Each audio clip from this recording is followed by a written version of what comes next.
Hi friends, அம்மா கீழே சாப்பிட கூப்பிட்டாங்க ஃப்ரெண்ட்ஸ். நானும் கீழே சாப்பிட வந்துட்டேன் ஃப்ரெண்ட்ஸ். என்னம்மா சாப்பாடு வச்சுட்டீங்க, குழம்பு என்னம்மா வச்சுருக்கீங்க கேட்டதுக்கு, 2 நாளாக இரும்பிட்டு இருக்கலடா, அதனால உனக்கு மிளகு ரசம் வச்சுருக்கேன்னு சொல்லி மிளகு ரசம் வச்சுருந்தாங்க ஃப்ரெண்ட்ஸ். அந்த மிளகு ரசத்தில் என்னெல்லாமோ போட்டிருக்கேன் அப்படின்னாங்க ஃப்ரெண்ட்ஸ் இருமலுக்கு.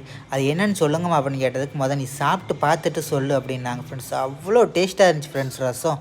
அதுக்கப்புறம் ஒரு கிளாஸ் தனியாக தாங்கம்மான்னு சொல்லிட்டு அந்த ரசத்தை கேட்டு குடித்தேன் ஃப்ரெண்ட்ஸ். அவ்வளோ சூப்பராக இருந்துச்சு ஃப்ரெண்ட்ஸ். தொட்டுக்கூட என்னம்மா ஒன்றுமே வைக்கலையான்னு சொல்லி கேட்டதுக்கு, அது எப்பட்றா வெறுமனை உன்னை சாப்பாடு விடுவேன் என் பிள்ளைக்கு அப்படின்னு சொல்லிட்டு சிக்கன் கிரேவி மாதிரி வச்சுருந்தாங்க ஃப்ரெண்ட்ஸ். அது நல்ல ஒரு மாதிரி ஃப்ரை பண்ணி சும்மா டேஸ்ட்டாக வச்சுருந்தாங்க ஃப்ரெண்ட்ஸ். முந்த நேரத்து சொன்னேன் ஃப்ரெண்ட்ஸ் கிரேவி சாப்பிட்ணுன்னு சொல்லி, உடனே கிரேவி மாதிரி வச்சுட்டாங்க ஃப்ரெண்ட்ஸ். என்ன தான் நம்ம சண்டை போட்டாலும் நமக்குன்னு பார்த்து பார்த்து செய்கிறது நம்ம தாய் மட்டும்தாங்க.